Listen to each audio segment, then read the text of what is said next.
y'all feel good about it, we're not gonna use the microphone. Can you handle that? Awesome. All right, so I'm very excited to introduce you to Mr. Buddy Knight. He runs Knight's Quest Ministries. Been doing, I didn't say, how long have you been doing this? 2001. Since 2001, that's excellent. So training parents and grandparents, just what's best for your kids online, and just a lot of neat tools and tricks. I'm excited he's here. He is a Naval Academy graduate. He was in the Navy for quite a while. I don't remember what engineering company. Oh, there you go. I worked with TI in There you go. Awesome. Yeah. What did you say, sir? But hoorah, Air Force.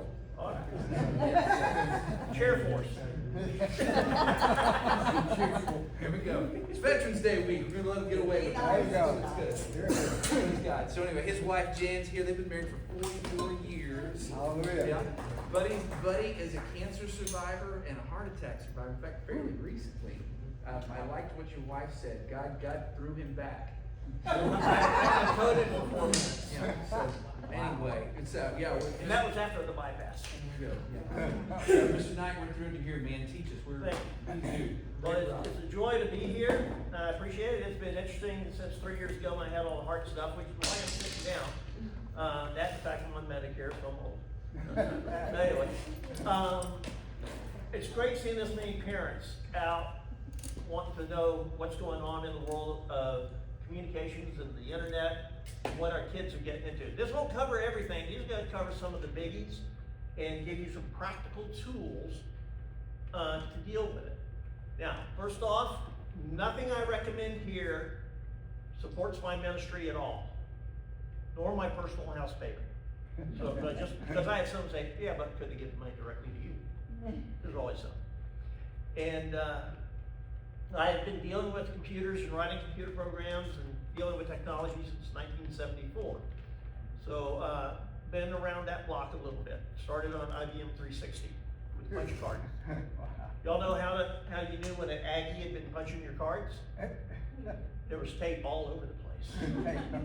Anyway, let's get going. Oh, and before we start, there'll be some cards handed out that'll have some QR codes on them. One is just to get to sign up for the newsletter, as well as the follow-up email, and there are 2 resources you can download.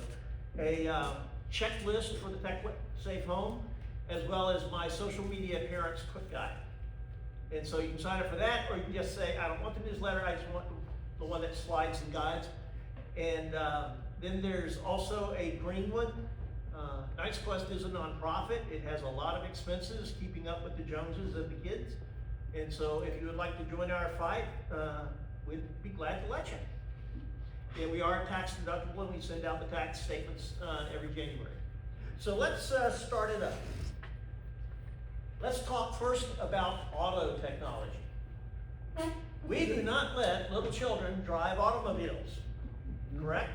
Correct. What we do is we make sure they are safely strapped in, because they're not old enough to understand the dangers, and we want to protect them.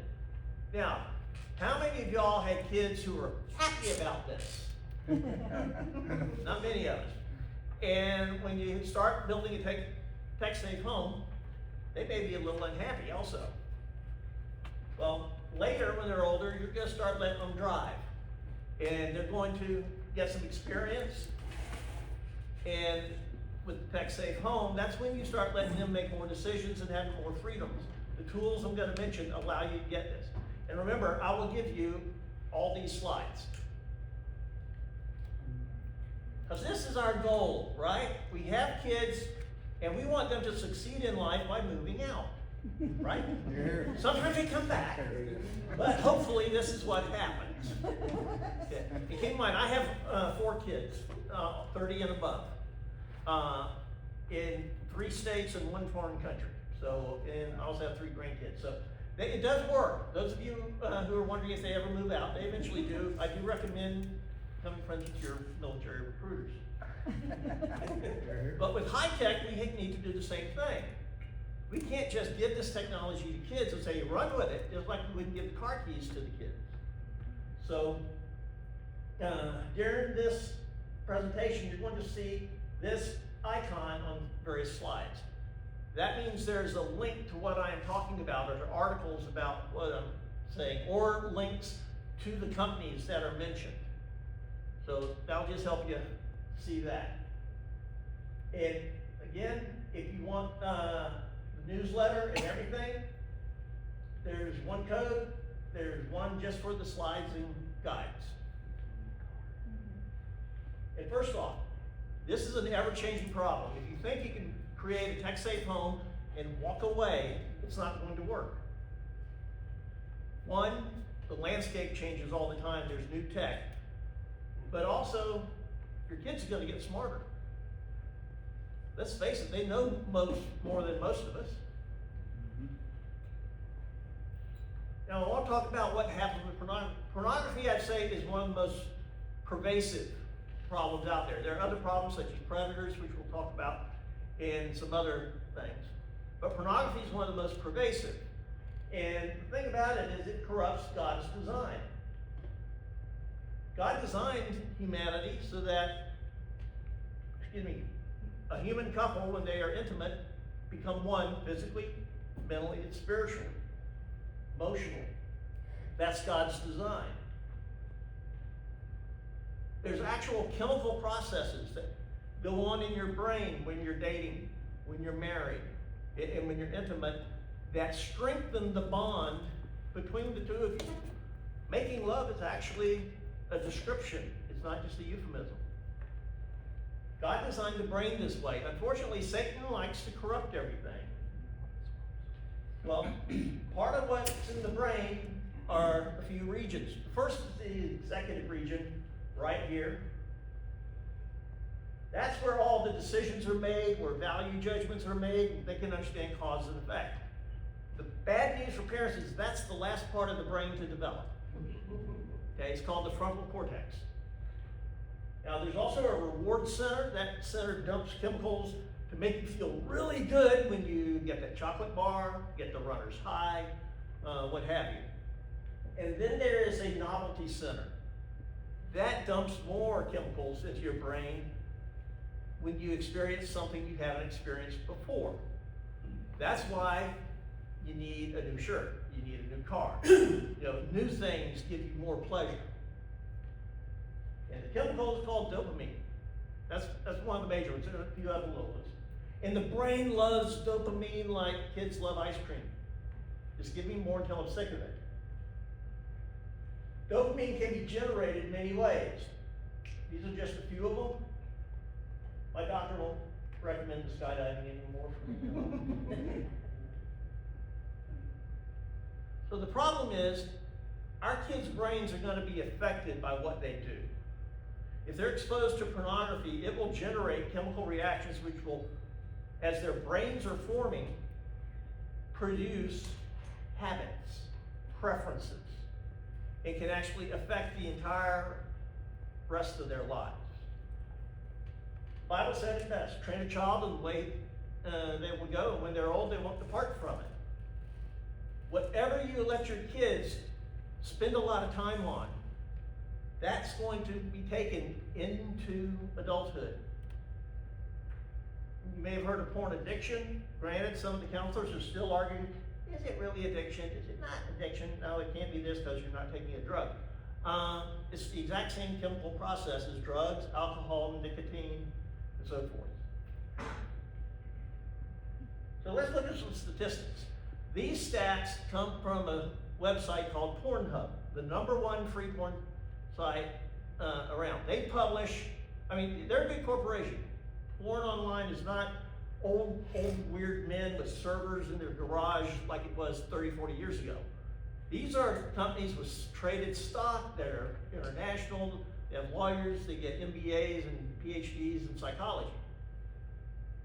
In 2024, in their year in review, notice phones are the #1 way to access their products. Now, this isn't by age, this is just everybody who accesses. If folks are getting porn by game consoles, and yes, your Switch, your PS whatever, and your Xbox can access pornography and adult material that may be sold for them. But for some reason, the people on Xbox are purer than the people on the Sony boxes. Don't know why. We're gonna talk about how to deal with that. And you see, just in 1 year, PlayStation 5 traffic went up, probably because they fixed all the supply problems they had on PlayStation 5. There were more of them. But this study of over 1,000 students in the UK, and I think our British students are probably a lot like our students here, but 55% said they had viewed porn. 1 in 7, 1 in 6 said they viewed porn daily. That's a lot. Think of how many kids are in your average high school. And then think, how many kids are, the ones who are viewing daily, I'd say are probably addicted. Those are scary numbers. Here's the big shocker in a recent survey of young people, because they wanted to find out, if they're viewing porn and all these other things. They also got some questions on other topics. But 56% of young adults and teens today think that if I don't recycle this can, it's a worse sin than viewing pornography. That shocked a lot of people. Well, it's not empty yet. No, I'm joking.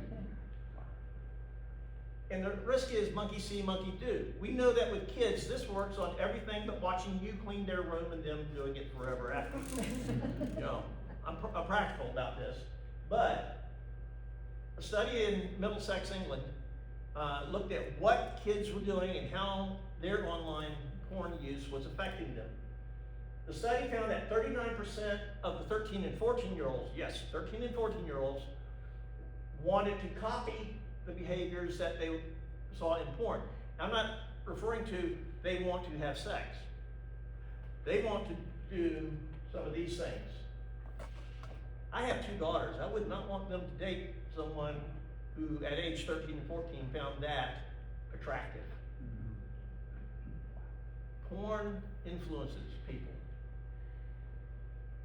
This is what one 13-year-old said, that one of his friends started treating women like he sees in the videos, just slapping them around. I'm offended by that. Don't know about y'all. And yes, even our kids can be influenced by this stuff. For all have sinned and fallen short of God's glory. Just because they're ours doesn't mean they're invulnerable.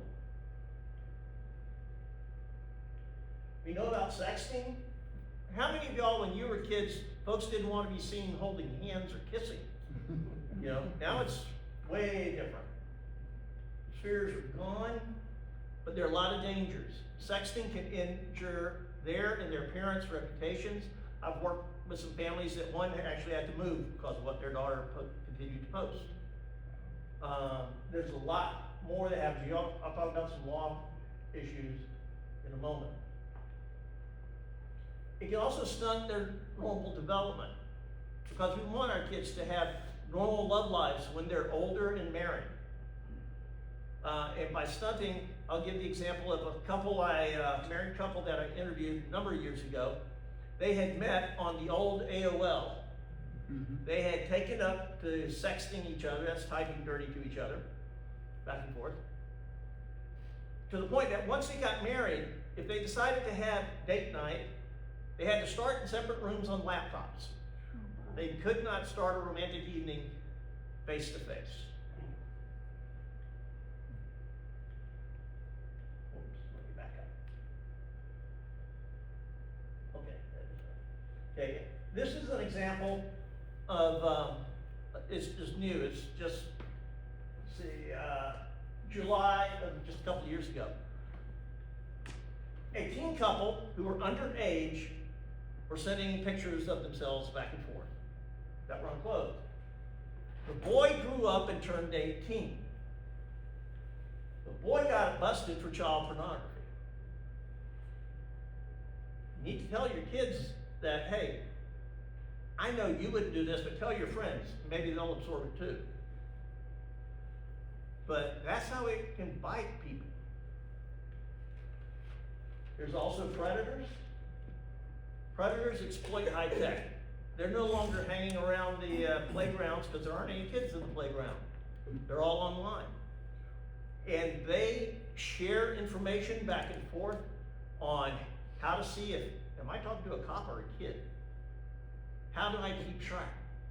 One of the cyber cops I've talked with, this was about 10 or 15 years ago, said that he has to keep notes of what he says to different potential predators, because if he's pretending in April to be a 9th grade brunette cheerleader, he had better be a 10th grade brunette cheerleader in the fall. And predators can take as much as a year to groom a target, and they will have multiple targets going at the same time. They use anything, and keep in mind, a lot of the predators, not all of them, some of the predators are peers, which means other kids. But they know how to play the game. The ones who've already grown up, they know what teenagers are going through. They know how to be sympathetic. Your parents just don't understand you, but I do. Just come to me when you're having problems, okay? Predators can be adults, teens, friends, neighbor, and family. 39% of the children who report sexual abuse had a family member as the abuser. And let's look at a map of sex offenders. Every red dot there, by the way, we're right there. Every red dot is the home of someone who committed a sexual offense against a child and got convicted of it. Now, if they were against an adult, it would be blue or yellow or green.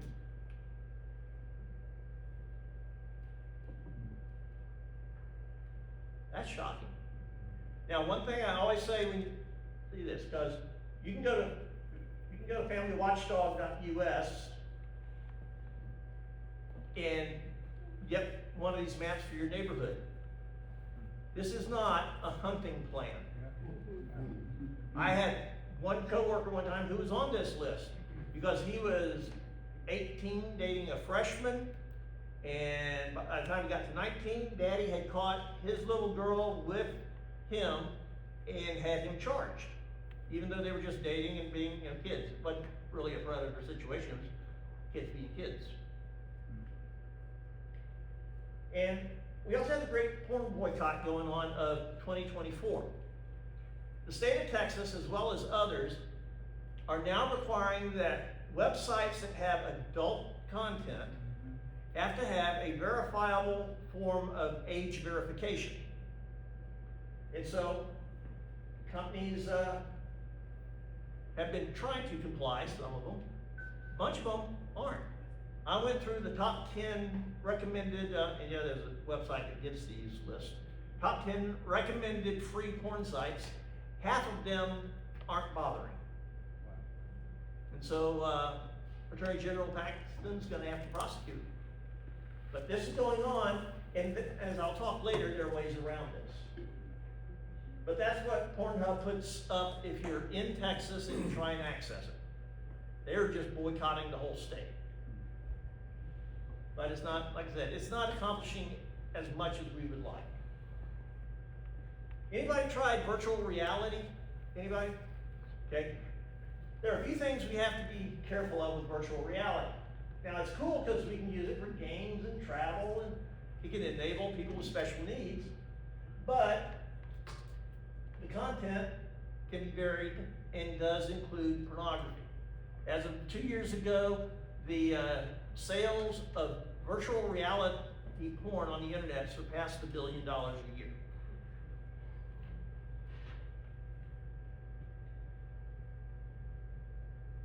Okay, VPNs. Anybody ever hear of somebody, when you were a kid, trying to pay somebody else to buy them beer? That's what a VPN is. It's, you log into, or you have software that connects you directly to a company in another state that's not worried about porn sites or whether or not you're local to the Cowboys game or whatever. And you say, okay, I want to watch the Cowboys play here at home, but I'm blocked by the blackout. The VPN company then goes and gets it and then sends it down to you, getting around the blackout. Well, that's just one of the many good features. It also gives you some better security from hackers and people monitoring what you're doing, privacy. And when you need to watch the Cowboys or Rangers, it can help you bypass the censors. But the hazards are, it cannot protect you from really, really bad actors, the folks who are doing hacking on a global scale. It may or may not slow down your internet. It does cost money. And by the way, most of them these days, they want a whole year's worth up front. And it can bypass the censorship that Texas and others are trying to do. So if your kid wants a VPN or talks about it a lot, you might want to scratch your head. This is a topic I've been asked about. Some of you, if you have really computer nerdy kids, they're really into programming and really into stuff, they may be playing with something called Linux. Linux is like Windows, it's like Mac OS, it's an operating system. There's no support for parental controls within Linux, and it's only used on a little less than 5% of desktops, but it's used on 100% of supercomputers and a lot of the big server farms that all of our data is on. So if you don't know Linux, you have a real challenge because it's different. That's why the network level controls I'm going to talk about are very important. Because it doesn't matter what your kid is running, if they're accessing web pages and such through any operating system in your home, they should be blocked or at least reported. If your child is interested in Linux, support them. By the way, there's about 10 or 12 different versions of Linux that are totally free. And Linux is the great granddaddy of anybody's Android phone. Okay, there are suicide games out there. What these are, there's things like the Blue Whale game from 8 years ago, and the Momo game. What they are, they're people make connections online, and the game master is telling the kids to do things. Every day they do something different, which is a way of grooming them into being obedient. And at the end of 30 days, they're walking them through suicide. Now, there's a big controversy over, well, was this real or not? If it wasn't, it made itself real. Because there were files out there that said, hey, here are the questions and all like that. Plus, the Russians arrested a guy they said started it in Russia, and his whole attitude was, I'm just thinning the herd. And it infiltrated WhatsApp, it infiltrated Minecraft and Roblox. And so, even if it was an urban legend, the copycats decided to make it real. Challenge games are, it's one of those things that can be good and bad, you know? If you have a camera and an internet connection, you can make yourself famous, you can influence others. And the good challenge games, anybody remember the ICE challenge a number of years ago? Raised $100 million for research on ALS. There are other good ones, the bottle flipping challenge, whisper challenge. But then this is where the kid's front part of the brain is not engaging. Salt and ice challenge. You rub salt and ice all over your skin. It produces the chemical burn. Fire challenge was take rubbing alcohol, rub it all over yourself and light it. It will insulate you, the challenge says. No, they have had kids in burn wards for that. The boiling water challenge, they've actually had kids die from this one. Get a big glass of boiling water and, shotgun it down. Like I said, their brains aren't finished until they're 25 to 27. Girls at 25, most boys at 27. We know a few that are at 75 or 80. Parents need to discuss challenge games. If a kid wants to do a challenge game, don't say, oh, you can't do any of them, because some of them are good. Instead, say, if you want to do a challenge game, or you and your friends do, let me take a look at it. There may be a hidden problem you don't recognize. Now, this is a very popular topic I get asked about. How many people here use AI? Okay. Now, This is a new and challenging area for parents because AI is extremely powerful. Will it be good or evil? Am I the only one who wondered if the AI creators never saw Terminator? Parents should be very concerned about what the impact will be in school, because if kids are cheating using AI, that can affect them getting into colleges or getting jobs. If they're using AI as a surrogate friend or surrogate family, there can be problems. And legal impact. You can do stupid things with AI that will have policemen start saying the words, "You have the right to remain silent." So here's some recent examples. Someone made a AI program that you could give the AI a picture and it would redraw the picture with the person being naked. Now, I can see where there would be some tempting targets for that for most teenage boys. You know, turns out that's illegal and it's a felony. There was one AI that coaxed the kid into suicide. Their family is suing. And this is what cracked me up and scared me. In the lab, 96% blackmail rate for when they start talking with the AI about shutting down.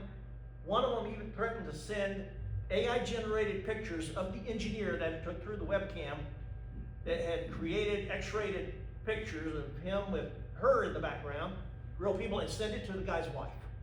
All sorts of things. I mean, it's a little scary what the AIs do. Some AIs are actually talking to each other in a language nobody human understands. And here they're studying it. This was February 6th or 3rd of this year. Schools are studying how artificial intelligence is impacting our kids. How many of y'all remember when kids started getting cell phones? We didn't know it would cause the problems it did. Well, AI is a whole nother version of that. And so companies are now putting out a lot of word about the dangers. There will be a link to this article in the email. Now, AI can be used for good. It can be used for helping with school. It can explain things. A lot of my work, I use AI either for mathematical stuff, for some other things I do. I even cheated and used it to help me. It didn't create my Sunday school lesson I had to teach, but it gave me a great framework because it was very, very controversial. For those in the know, it was Leviticus 18 through 20. And I want some ideas of how to approach that. It did a very good job.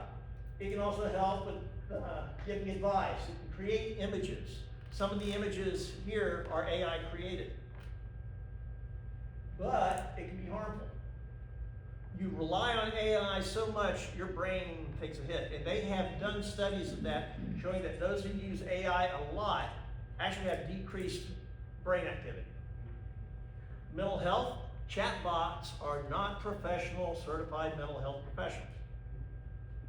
And they're not giving good advice. They're saying what the chatbot wants to say. So if your kid is having friends with a chatbot, you need to be careful. And substitute AI for human friends. We've all seen some of this in movies from time to time where a guy just falls in love with a robot. By the way, the robots are coming. Some of them are here. Or they'll use AI to do things maliciously. You know. So my guidelines are here, and this will be in the slides that I send you. But we have to remember the Jurassic Park rule. You were so preoccupied on whether you could, you didn't stop and think on whether you should. Most husbands need to memorize this, by the way. That was supposed to be a joke. Honestly, I know not all my jokes are good, because if they were, I'd be in Nashville tithing a lot bigger checks. So let's start talking about how we actually build the tech-safe home.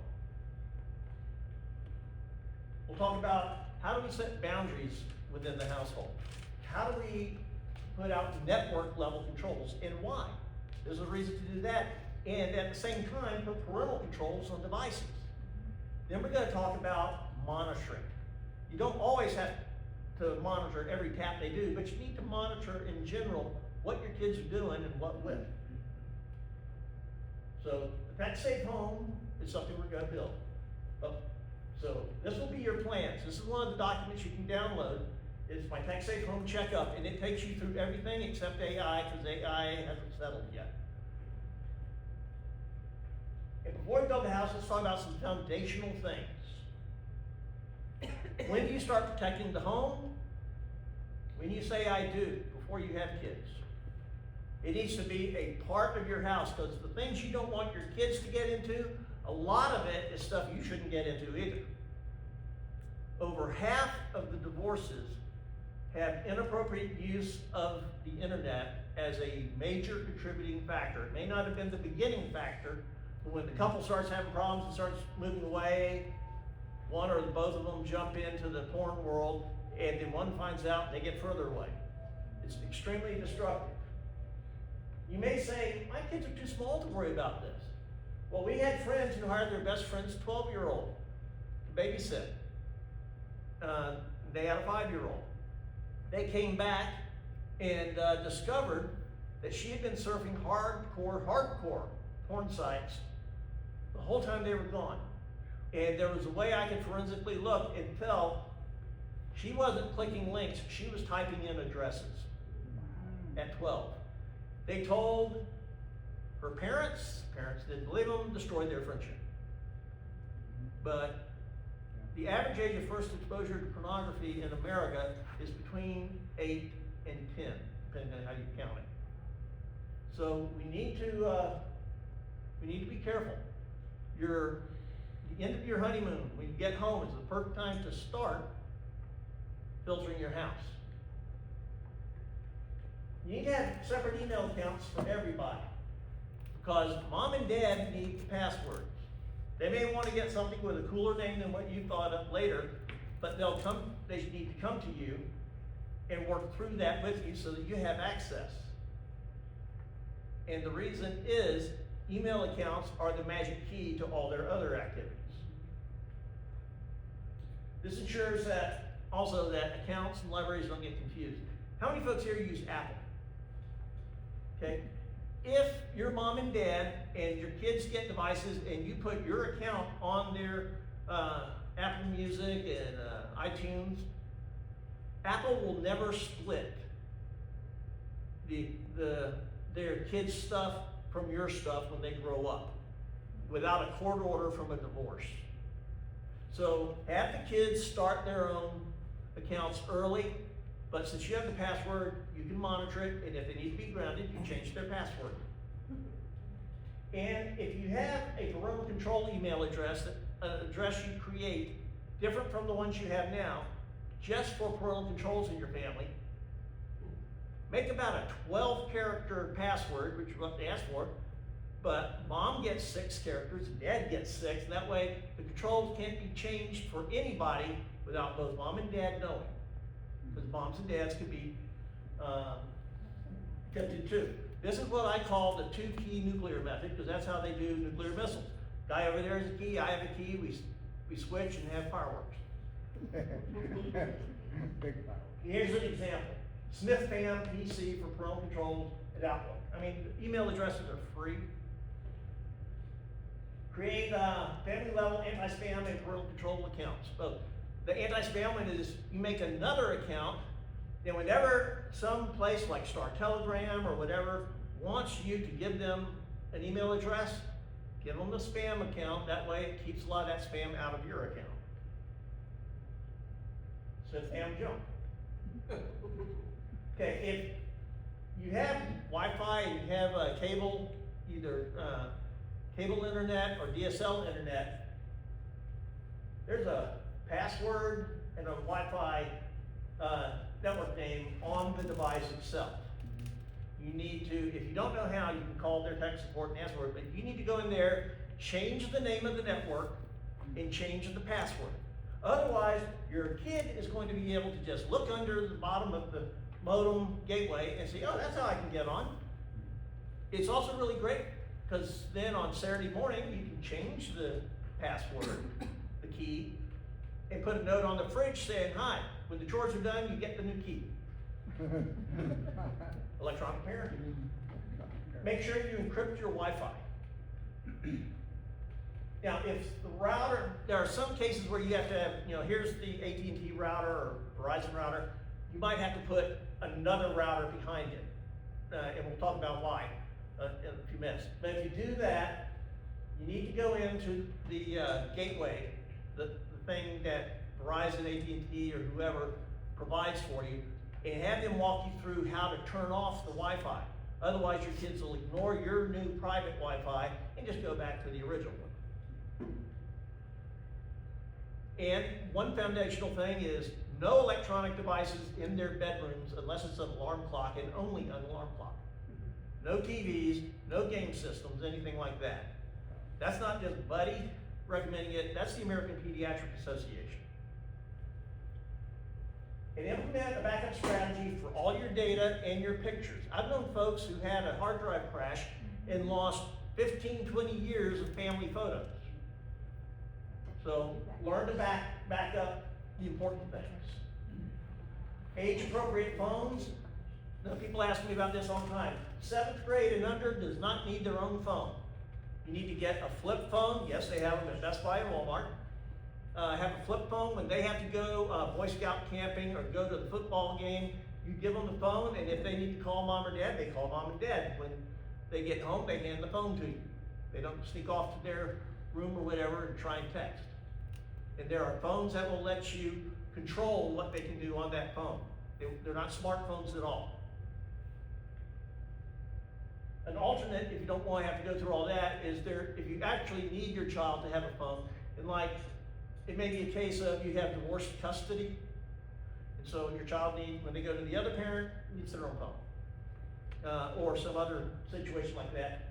Bark, the company, which will be listed in the email, they actually make a phone with all the parental controls built into the phone that can't be removed. Now, grades 7 to 10, I recommend only should have an Apple iPhone. I don't hate Android, it's just Apple is more secure. It has built-in privacy and parental controls.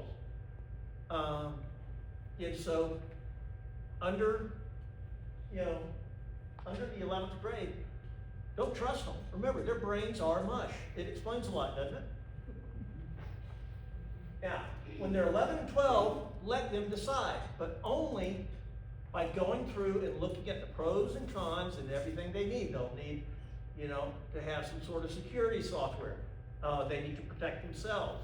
There are adults that I manage a couple of friends, I manage their software so that, they don't get tempted to go to the wrong places on the internet. They're men who admit that I have sinned and fallen short of the glory of God.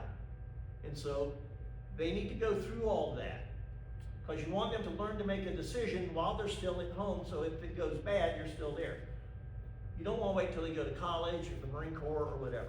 By the way, happy birthday to the Marine Corps and happy Veterans Day to all the veterans. Sorry. Being a veteran, I forgot about that. The BART phone has a starter plan, $29 a month. Talking text only, you can control contacts, a lot of different things you do, even disabling the camera. Because let's face it, if we had had this stuff when we were in 7th grade, we would have gotten in trouble too. Especially me, I was a preacher's kid. One thing is all portable devices, they have to have an account, right? A Google account, a Microsoft account, or an Apple account. Mom and dad have to have access to that account. Then link it to the parent's account. That way you can use the Microsoft family or the Google family parental controls that are in there. Set up a central charging area for the phones. They're not supposed to be in the kids' bedrooms, right? So bring it to the family room or to the breakfast room or whatever, an hour before bedtime. That's the American Pediatric Association's recommendation, and charge them. Number one, that keeps it out of their bedrooms at 2 o'clock in the morning. You think our kids would stay up late chatting? Of course they are, or surfing in inappropriate places, yeah. But it also makes all the devices available to mom and dad to check out and see what their kids are doing. make sure you install parental control software on all your kids' devices. And remember, electronic devices are not babysitters. It really rankles me. I'm in the store or the mall or even in church, and kids misbehaving, and the kid just gets handed a movie. Shut up and watch this. Scientists have determined that kids are not learning how to be creative, because it's when you're bored that the parts of your brain learn to be creative. Yeah, I know it's annoying, but it's just, that thing our mom said, I hope your kids are just like you were. We did it too. Game systems. Parents, you need to have access to your children's game accounts. There is adult material in games on Sony and Xbox. Not just blood and guts material, but sexual material. Some games even have you running your own stable of prostitutes. So you really need to understand what your kids are playing. You should hold all the game network passwords. If their grades go down, you change that password. Because he can't transfer his games, not that I know of, to a new account. And if you log on to the device and see, oh, somebody else has been logging on here, now you can ground him in even longer because he's trying to go around you. Set up the parental controls. There are parental controls for game systems. There will be links in the email. Review what games they have and look at the ratings. Games are rated just like movies. You wouldn't give your child an NC-17 or an X-rated video. Don't give them the equivalent in a game. And again, I say this a lot, but I was told by my wife, the teacher, that repetition is what teaches. VR systems. Parents need to set those up. Make sure you have all the passwords and logins, and that's a theme for everything. If they're under 18, you have access. If they're over 18, they can use your restricted Wi-Fi, but it's their device. Plus, if they're over 18, you legally can't do anything with their devices. Set up all the parental controls. VR is new, and we have a VR unit. I'm still learning it. I'm hoping I don't break my head or neck or something. But it's fun, and it's scary too. My oldest daughter's boyfriend has his computer set up where he can fly an F-16 and look all around with the VR there. I think that's how he's wanting me to like him or something. Now, the headsets can cause problems. Virtual reality headsets, they don't let you see through. Not all of them.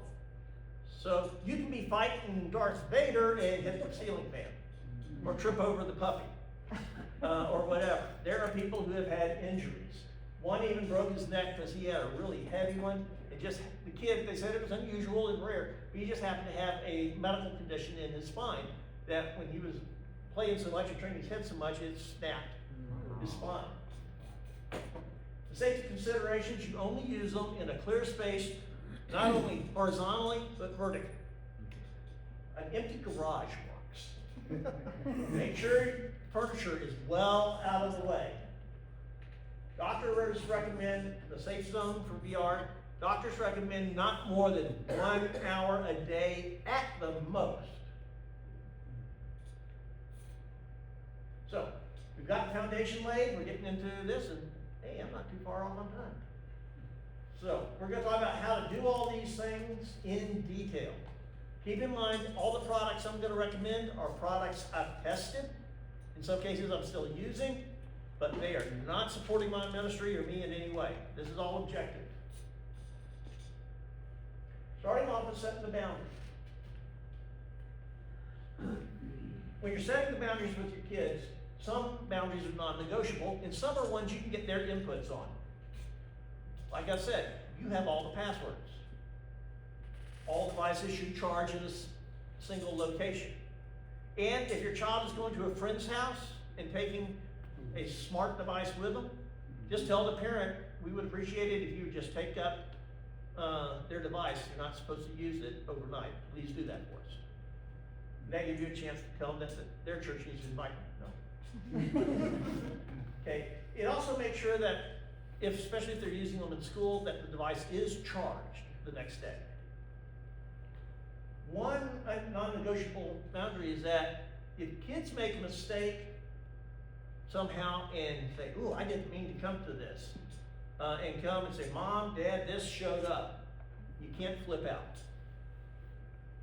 One of my neighbors up in North Fort Worth, he had talked to his son about it, and way back when there was a site called whitehouse.com versus whitehouse.gov. I'm not getting into the politics here, but whitehouse.com was a hardcore porn site, playing on the fact that we almost automatically do it .com. Well, his son accidentally hit it working on a history paper, and he said, Dad, and Dad came in and said, look, that's what I typed by mistake, I don't know why it happened. His dad said, great, leave the room, I'm gonna clean it up, and that was the end of it. You'd be amazed how much trusting is generated between you and your child.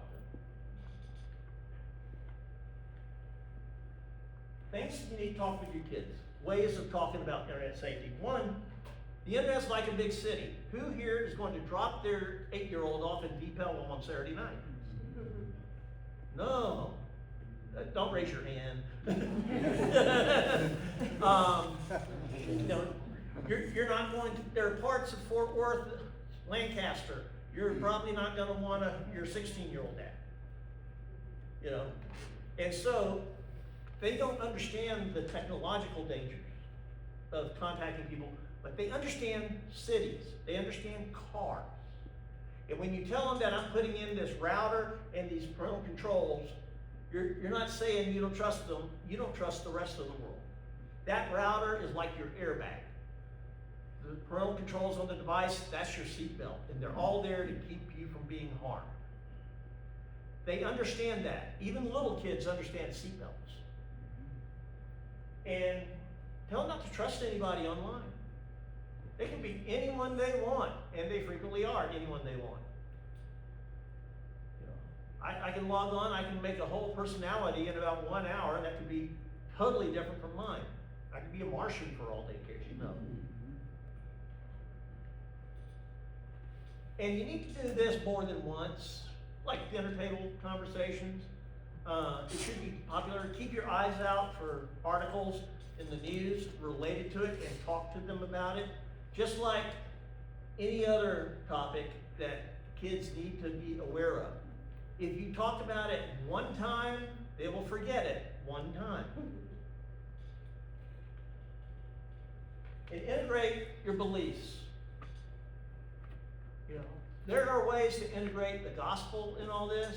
Your responsibility as parents, them respecting your parents. Remind them, the Old Testament says children who curse their parents should be executed, right?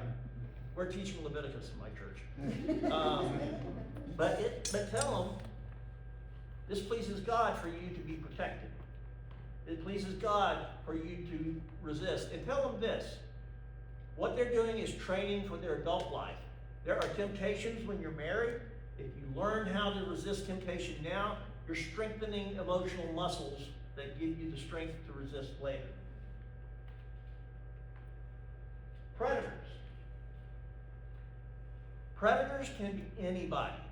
They're not 50-year-old, 30-year-old men in overalls or whatever stereotype you have. 1/3 of predators are female. A lot of them are family members or people just down the street. They can be anywhere. Some of them are organized crime. You need to talk to them about it. Tell them that anyone is asking for their full name, their school, even their school colors.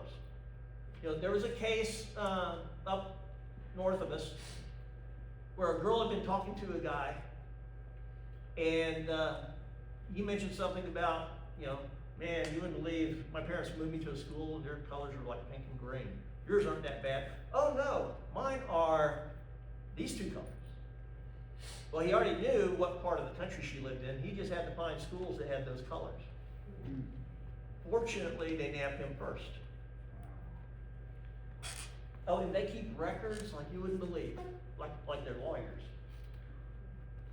Mom and dad should also set the example. What's in your search history? What's in your Netflix queue? Now, do as I say, not as I do. Did anybody like that when you were kids? But we have to remember, they are kids, and we're adults, and there are some things adults may legitimately need to look at, or read, what have you, that is inappropriate for kids, especially if you're going through medical stuff. Now, when words don't work, you can lock up the devices. I brought a couple that I've gotten from Amazon. One will do tablets, one will do phones. The thing is, you program a time and you program a code, and it stays locked until the time is up. You know? Now, if there's something vital or you need to turn off a noise, there's little finger ports where you can put your fingers in. These are not that expensive. These are by a company called Wi-Sky, but there are a lot of companies on Amazon selling these. But they're really great, especially if you're trying to enforce a no-tech time. If something comes up and they get a call from, say, a teacher or someone important, grandma, you know, and you can see it and you can unlock it and they can call back real quick. But it's a great way to control it. And why do we control it? Because their brains aren't developed and we're the parents. And you can see I love Amazon. Now the next wall is network level controls. Network level controls give you control over your entire Wi-Fi and home hardwired network. The reason you want to do that is, one, little Johnny or little Janie may have a friend with an iPad or a Android tablet. They come over to your house, their parents haven't put software on their device. They get on your guest Wi-Fi or your regular Wi-Fi, but since yours is filtered at the network level, they're filtered. They can't lead your kids into temptation. Or if you just have strange Uncle Joe visiting for Thanksgiving, you can block all his stuff that may involve your network. But they filter game systems. They filter anything that is on the web. Now, it doesn't filter game systems based upon the rating of the game or anything like that, or it doesn't filter the movies that might be on Netflix or Hulu or whatever. But it's a tool you can use. Remember, none of these tools are perfect. If you want a perfect solution, I got a 2-word solution you're not gonna like. Go Amish. So, and like I said, there are limits. And one way of controlling your network, you can set up DNS controls. This is a little geeky, but there are ones that are free and some that aren't. But what you're doing is, the way the internet works is when you type in, let me think of something that's not gonna get anybody upset. Weather.com. Well, there's actually a number assigned to their website. It's called an IP number. It's called a domain name address. Well, when you type that in and hit enter, your computer goes to your internet provider or somebody else if you've arranged it, but their internet provider's giant phone book in the sky. It says, oh, weather.com, that's 169.3.4.134. And it dials the number of connection. That all happens about that fast. OpenDNS and clean browsing, you sign up for their servers and they're all clean. They don't even have the bad ones listed. You type in pornhub.com, they go, never heard of it. But these are limited. Again, consider using that 2-part password level. What I really recommend is getting a router that is designed for parental controls. There used to be 2 that I recommended, now there's only 1. It's the Griffin parental control router. You can control a lot of things with it. It's both an app on their devices and the router for your house. There are 3 models, $70 to $300, but you can sometimes find refurbs online, or I know the president of the company and he gave me a discount code. I know him through the internet. we didn't grow up together. But use Knight's Quest 20 and save 20%.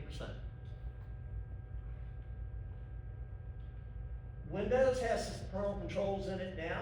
Number one, when you set up a separate account for your kids, they need to be a standard user. My kids here are all administrators because they're all over 18. My wife's a standard user, not because I'm mad at her or anything, but the stuff she'd get into as an administrator, she's not interested in. Parental controls have to be turned on for each account. Okay? There'll be links to this. And it gives you some limited. The thing is, you want multiple things, multiple devices and software working for you, because there are so many different ways kids can get in trouble. How many Apple Mac users and Apple users do we have in here? Okay? Apple's got some of my favorite parental controls built in. It's called Screen Time. And they used to be different on the different devices. Now they're pretty much the same. The only one where it's not called Screen Time is Apple Watch. It's called on the little watch app Restrictions. But you can really do some tight controls with Apple. And it's free. You already paid for it. It's built in. By the way, you can turn on your iPhones, you can turn off unknown callers. Go to settings and just search unknown callers, because I'm a beta tester for Apple, and lately they've been moving some things around. So just search for it. Okay, we've done boundaries, we've done network level controls, now we have the parental controls on the devices. Okay, this is the Griffin software, Griffin Premium. It extends the router's features, and the router is filtering your network. It doesn't do anything if the smartphone is out using the cell tower. Instead, you put the Griffin software on their tablet or phone, and they're going to be filtered if you have a premium, whether they're at home or at McDonald's or anywhere else. That is a very important thing to do. You don't want them just going to their friend's house to get around your filtered network. They'd never want to do that, of course. It'll also filter ads and malware, spyware. When I go to YouTube and I want to watch a bunch of videos, especially from the 80s, it's filtering out my commercials. The commercial starts, and it starts the second one, then I've got the Bee Gees staying alive.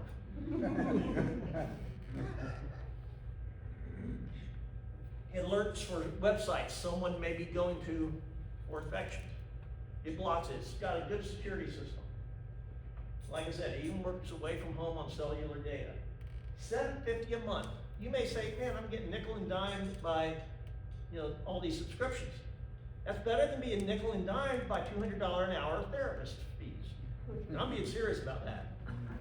I've worked with a family who had a 10-year-old in counseling for psychological addiction to porn.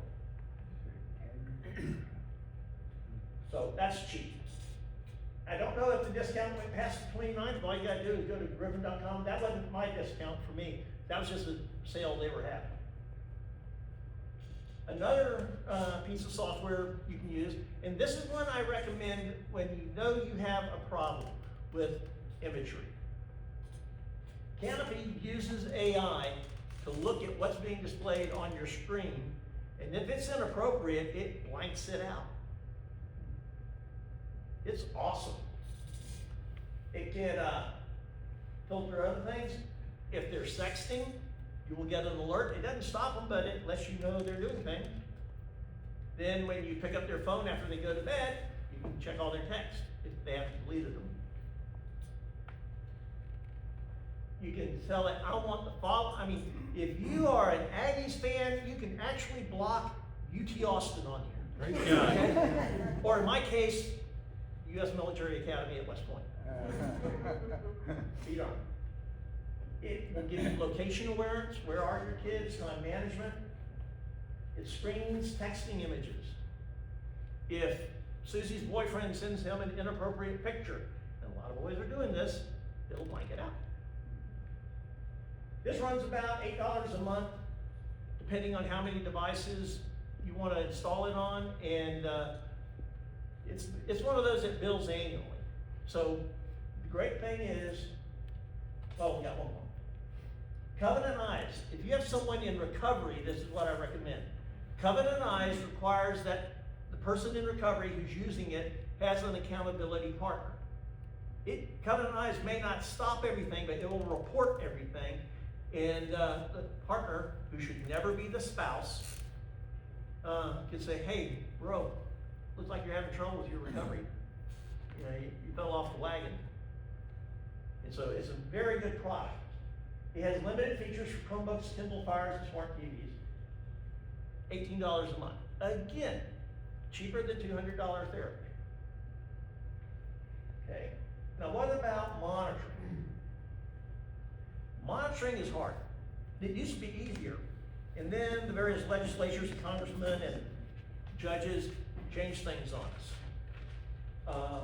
I used to, when I started this around 2001, there were folks who would hire me to come to their house and search their computer to see if there's anything inappropriate on it.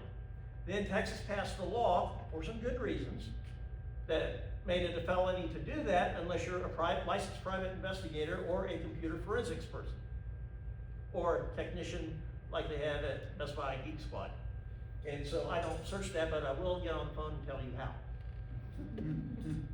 In general though, most companies steer clear of monitoring software because they can get sued so many different ways. It's not just parents monitoring kids. I've had folks say, I want you to look at this laptop. Whose is it? My wife's. You know, same for the monitoring. Stay within the law. If they're 18 and over or a spouse, you can't do it. I don't care if you paid for the phone. If it's their property and they're over 18, you have a problem. If you need to monitor someone in your household who's over 18, you need to consult a family lawyer. Because the laws in Texas are different from the other 49 states. And then we have the federal issues. Mobile devices in general, here are some apps that do monitor. They may not give you word for words what was said or done, but they will tell you, hey, something bad's going down. Bark, I really like that for social media. Canopy, again for images. Covenant Eyes. There's also, to keep this within the hour and a half limit, I didn't talk about Custodio, but if anyone has questions, that's a Spanish parental control package that does very well. There are other apps specifically for monitoring, like ones that say, we will have every keystroke and everything like that. They typically require you to hack the security features of either iOS for Apples or Android for Androids. I do not recommend damaging your safety features. That's like saying, hey, we got a great car radio that's going to take pictures of you, but you have to take your seatbelt off. Okay? Therefore, I don't test those.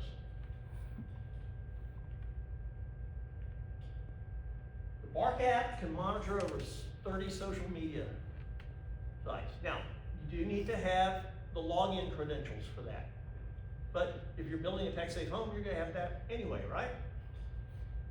It's not that expensive. It does work on Chromebooks and Fire tablets. Since a lot of schools are giving Chromebooks away, you'll need to at least check with the IT department and say, what, do you have anything on there that's filtering stuff? Because I need mine filtered. Do you mind if I put such and such on? And the schools are getting wise for that. Most of these software packages have a 7-day free trial. Try them all. Give it a whirl. But as soon as you install it, you put the reminder in your calendar 6 days later, turn off Bark or whatever. Okay. Okay. Now, we've built the 4 walls, now we need accountability. We need the roof. How do you address problems? If you have a problem with a child and their technology, especially if it's content or predators, immediately lock them out with passwords. Tell them it's not forever, it's just while you get a handle on things. Because this is part of their culture. This is like cutting them off from life. It's more life to them than it is to us. Change the Wi-Fi key and the streaming account passwords if they're compromised. Determine, what did they view? How did they access it? Have they shared this knowledge with anybody else? The family I told you about where the 10-year-old was in therapy, well, we found out he was involved because I was really asked to investigate the 14-year-old. The 14-year-old had shown this neat stuff to his 10-year-old and to his 17-year-old big sister who had printouts of hardcore erotic literature about that thick. So you can see how it can grow and affect the whole family. You need to know. But also you need to know what they're involved with, because if they do need therapy, therapist needs to know what they're involved with. It's like drug. Okay, is your drug problem marijuana, or is it cocaine, or is it meth? Different treatment plans. If their point is all you did was look at naked girls on the beach, that's one treatment plan. If they got into the weird kinky stuff that's out there, then there's a ton of it out there, easy to find. Just takes a Google search. Then that's a different treatment plan. If the child's involvement with pornography was more than a week, talk to someone here at the church. They probably know some counselors that could evaluate the child locally. I don't keep up with all the counselors in the Metroplex, but just have them evaluate to see, is this a problem? We do have people that impact to do that. Okay, you have people here, okay? And ask them to explore if there are any gender issues. If it is, I'm sorry and I hurt for you, but if you find out they're into pornography, may as well blow everything up at once. Predators. Again, you can't go hunting. You have to protect the child. You don't want to terrify them. I got a call from a mother in tears because her 12-year-old had been sick at home for about a week. And all of a sudden, this guy he had been talking with starts asking questions about what street to live on, stuff like that. And this woman was frightened out of her wits. Well, she lived in a small town. A small town with 4 stoplights does not have a department for child crimes against children. So, collect the evidence. Don't go anywhere with it, because Satan will cause you to have an accident, and the police will find it and charge you with bad stuff. There's cases where that's happened. But, officer, I was just taking this to y'all. Yeah, right. Contact the authorities. Your local police department, if they have crimes against children. And we have a detective here who's going to help during the Q&A who does that for a living. Please pray for them. Your local FBI office. FBI is really going after these bad folks. But if you just don't know, or if you're out in the wild, or you can't find any local police or FBI, go to missingkids.com. It's one of the few really smart things Congress has done. It is a federally funded organization, and part of its mandate is to connect parents with the resources when their kids are in danger. I told the mother how to contact them. She contacted them. They were going to set a sting, and I never get Act 3. They stopped calling me back. But that's the kind of stuff that you can do. Remember, predators can be neighbors, anybody, even family members. Some tips and tricks in talking about internet safety. Kids don't, like I said, don't understand the tech and all of that, but parental controls are seatbelts in cars. Chatting and texting. To me, that's just dangerous. They'll just meet somebody and start giving them their life story. Ask them this. If we went down to the mall, or we went to McDonald's and went by the McDonald's or the Walmart, went by Subway, would you go up to a stranger and tell them all this stuff? It helps them start to understand that electronically we're in a food court. We're in a gathering. Social media is like a masquerade or costume ball. Nobody is who they say they are, unless they're using their real name. Privacy. Anything you do on the internet is vulnerable.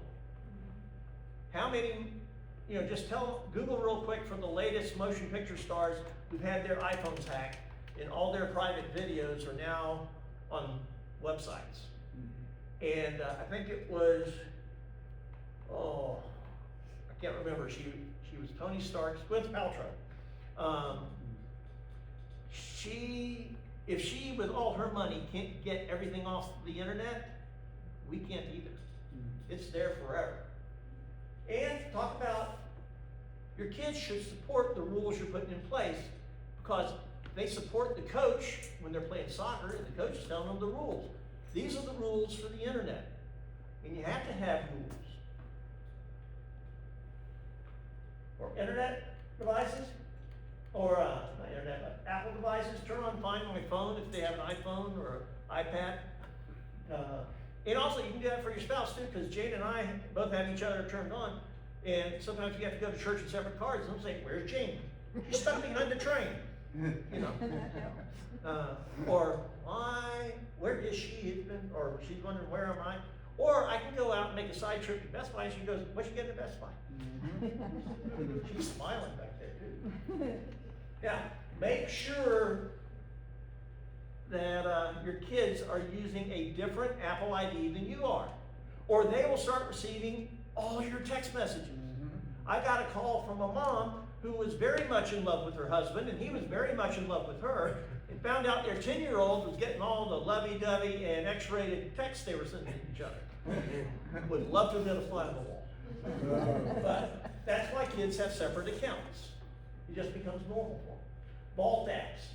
Vault apps are apps where you can hide videos and photos and text in just about anything. Most of them look like calculators. And here's an example of how you can tell the difference. This is the actual Windows calculator. Its size is 119 KB. That's really small. This is Calculator Plus. By the way, it functions like a calculator and all the neat things they advertise. It's 7.7 megabytes. It's a vault I put a bunch of stuff in. That's why you need them charging overnight, where you can access them to see what's on the phone. And the best way to do it is to go into the settings and go to apps, whether it's Android or Apple. You just look down, what is this? Okay, we're almost, let's see, we're on good time. Okay, Knight's Quest has a number of different programs. Some have been launched, some I'm looking for a launch partner. It's TechSafe Home, TechSafe Youth. That's a 2-hour program where I talk for an hour about sexual purity, because if you don't talk about that, they're not going to get the internet safety. And then we talk about internet safety. I will share this in that moment. I was doing it down in Houston, and you know how youth groups have that one kid? You've encountered that, haven't you? Well, this one kid raises his hand and says, "Sir, we appreciate you coming down here, but we're the 21st century generation. We understand this technology." I went, okay. I got something to tell you. That surprised him. He thought he had. The 20th century generation, we invented the technology. His youth pastor was going, yeah. I also have the TechSafe Church. I also have one that's not listed here called TechSafe Men. Talking to men, especially those who are struggling. And I talk about how you can put controls on to help with whatever your struggle is. Then I'm trying to launch a new series, promoting purity, the way the Bible does. Single and Pure Biblically is a 1 or 2 hour program for singles. Single Again and Pure is a special course, again 2 hours for this one. It's for those who used to be married, because they have a different set of problems than those who have never married. Then Let the Games Begin, that's going to be for married couples, talking about what God says about sex. And then I'm rewriting my book for this, hope to have it done early next year, but Flame-proofing Your Kids, what God says about sex and how to teach it to your children. Because nobody told me how to have that talk with my kids. How many of y'all were winging it when you had the talk? Okay. And then I can do custom events, which I've done. And I have versions of the TechSafe Home that are safe in a public school or a business setting or anything like that. There's a secular version, always, and I've had people really press on that. I have a blog, this is one of my articles. It just got the new article on AI and the family. So, and that's a very popular article there. We've ministered in 10 states over the years. As you heard from PJ, I've had a few medical roadblocks from time to time. And so, follow-up email, I have links to my social media app, quick reference, and the TechSafe Home checkup. Scan on your cards what you want to do, either the newsletter and everything. I want to sign up for the newsletter as well as get all the goodies. Or if you just want slides and guides, you will get the exact slides we've used here in PDF format. There'll be 2 slides per page to save paper if you print it out.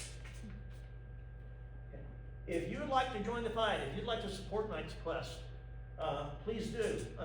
You can either scan the green QR code, or you can just go to our webpage and go to where it says donate. You can either do it one time or a continuing monthly basis. Or we also take cash and checks.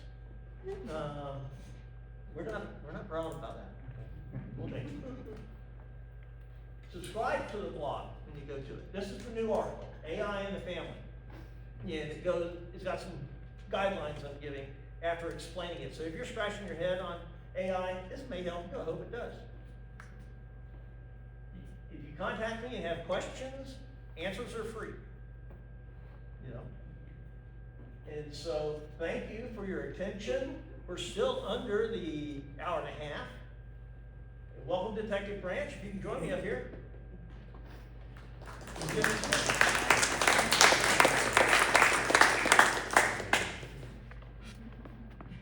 Thank you for being here. I told him, I actually sent him this presentation earlier. I said, give me any critique you got, because I've been married long enough to take criticism. Any questions? Okay, so my kid was getting screen recording, because Apple phones can screen record. I don't know Android. Yeah. Yes. But she was getting screen recordings from friends. Is there a way to stop that? Like with one of those apps? The only way I know of doing that would be to block the friend. Okay. And everything, because basically you have a communications channel between the 2 people that you okayed. And I haven't found anything that will just go into the messaging app and block that. Now, if it's, shall we say, inappropriate material, It wasn't. Okay. But I didn't want that to develop into that. right. Because kids start out good and then somewhere along the line go, hey, I wonder if we can, no, won't catch us. Because my parents don't even know how to put music on their phone. But, Her phone's locked out. We have the Apple phone. Good. Controls. Like her phone, she can't get on the internet. Period on her phone. Good. But her friends realized that they can screen record things Yeah. for her and send them to her. well, the only way to really block that, I said, would be to block the person. But if you ever have a case of someone sending inappropriate videos and inappropriate photos, Canopy is the source for that. It uses the AI, it sees the image, blocks it. One suggestion I have is you can, as a parent, can you text that person just saying, hey, we're the parents, we're monitoring her activity, we see what's going on, stop it. Yeah. And we'll do something else. Or call the parents. I tend to try and think of the technical solution, but you can always go to a child's parents and be prepared. They may say, you're just too protective. Yeah, right. I use seatbelts too.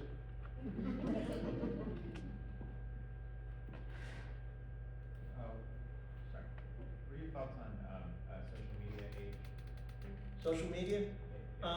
I don't think they should really be on social media before the age of 13 to 14, preferably 15. But the social media companies say that they're not supposed to have an account if they're under 13.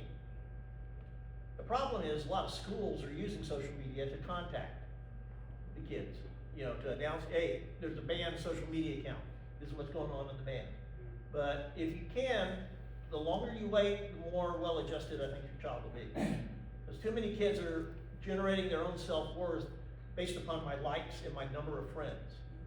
And I guarantee you, I really don't have 2,693 friends, that Facebook shows. It's a little bit more, no, I'm joking.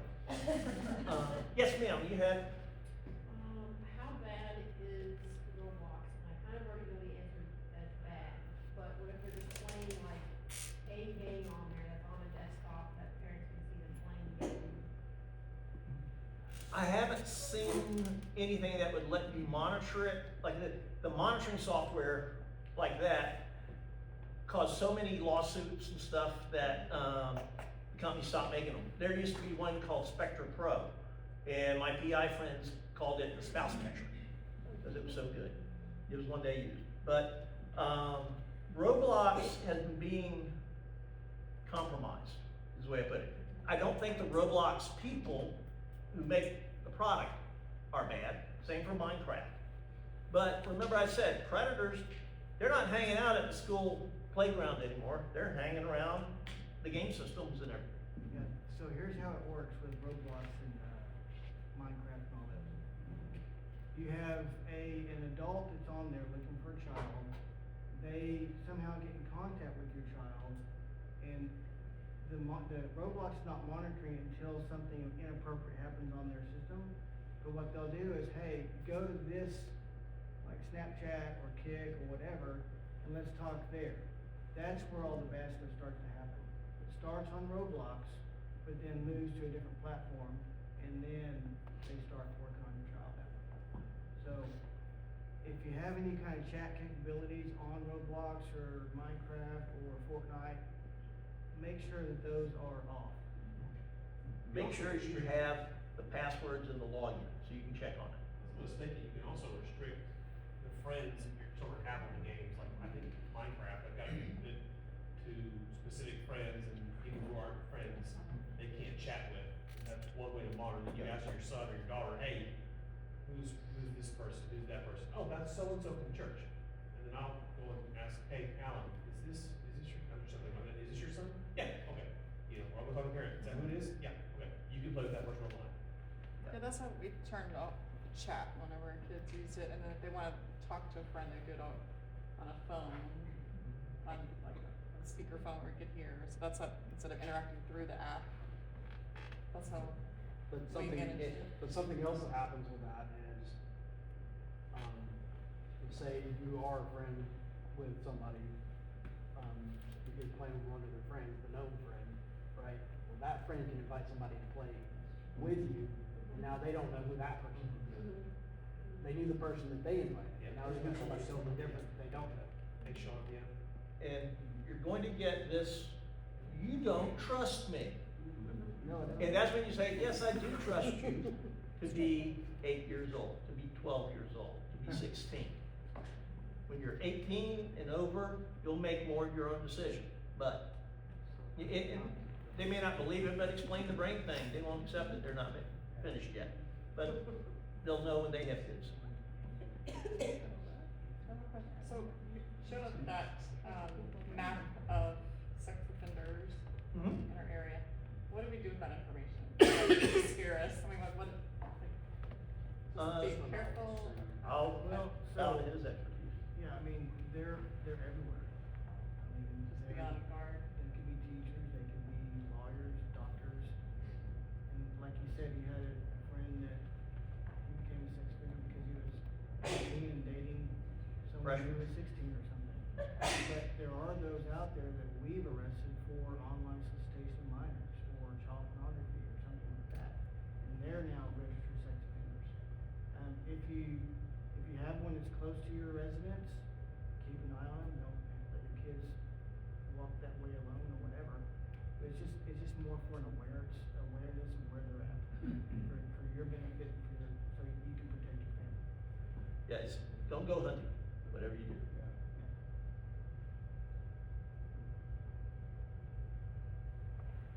There's not a you can't monitor Snapchat, right? I believe Bart does. It didn't Wait. used to.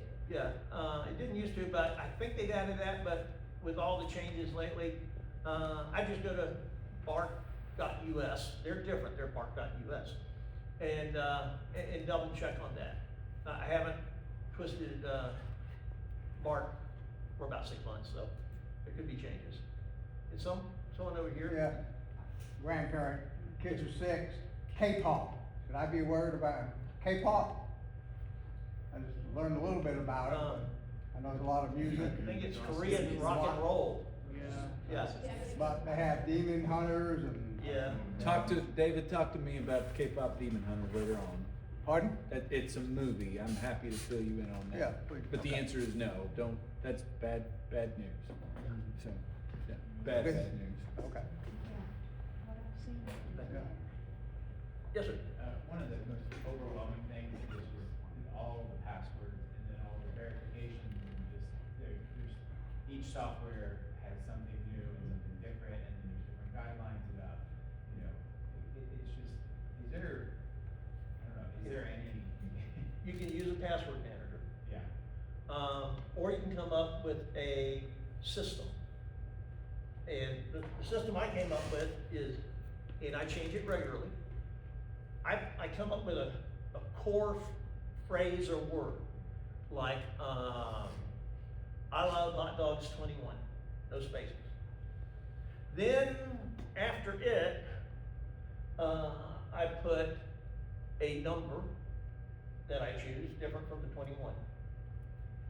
And then I put a special character, an exclamation mark, a hashtag, something like that. Now, after the number, it's not numbers, it's the first 2 or 3 letters of the account name. So if you're using Chase Bank, the first 3 letters might be CHA. But since Roblox would have ROB, even if they have the core, they don't know that there's difference, and they don't know which of the special characters you're using. And then I have a place where I keep reminders for the different ones. That's if you don't want to deal with password manager. But yeah, I feel if we executed some of these people, it would cut down on the hackers. Yeah, I didn't say that. I'll edit that out. Is there, if I don't want my child to have a phone, but they want to be able to talk to their friends, is there any type of app that you'd recommend? The 7th grader, but I don't want her to have a phone. She's like, I just wanna talk to my friends, or I wanna talk to them on Roblox, like I don't want her, if I don't want her to be on Roblox, what's a way that she can contact her friends without, maybe not using my phone, just let her use the headset and talk on the phone. I don't have a suggestion for any type of app that would be what you consider safe. I don't know if you. I would, get one of those really cheap flip phones, and it's not hers, but, I wanna talk to Dorothy, my friend. You have a phone number? Yeah. Sit right over there and call her, and she can do it the old fashioned way, like all of us did. And, I can't believe I used to memorize phone numbers. My home. Any other questions, critiques, or anything? What do you think about watches for like, FaceTime? Where the bark watches? Yeah. Mine doesn't have a browser. Browsers are one thing I'm concerned about. It does have text messaging. If you're really good at typing, or you can voice dictate. You have to remember they can always voice dictate.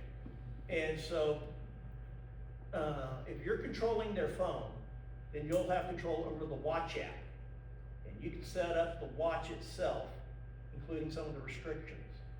And again, like I said, there's no 100% perfect solution for all these. The problems keep popping up. kids and evil people are very creative, because kids don't have to have jobs like we do. But that's what I would do,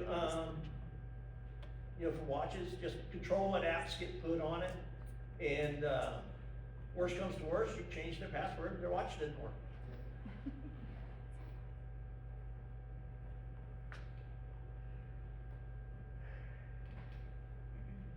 I'll tell you what, guys, thank y'all. Thank you. For coming tonight, truly.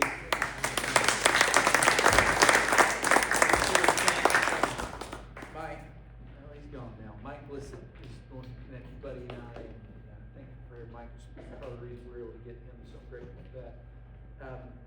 Man, I'm a resource to you all the time. I don't know everything, but I know a lot, because I've seen a lot. On the social media thing, I can tell you this, on the question of age, the longer you wait, the better. Here's how teenage brains process it. When they put out that image or that thought or whatever, it's the likes they're looking for, right? And the more likes they get, the better off it is. But the problem is just like when you get a new shirt, you're hoping somebody at school says, "Oh wow, what a cute shirt." Now, when I put it out on the web, the kids know that it's worldwide. So now, if I don't get a bunch of likes, it's not just my friends don't like me, the whole world doesn't like me. And I don't say that facetiously. That's how their brains are processing that. And they're getting the dopamine hits. It is. It's. I mean, they don't know about dopamine, but that's No, they don't know, but Yeah, that's they what's just know it happening. feels good. So that's really take your time on the social media thing. So,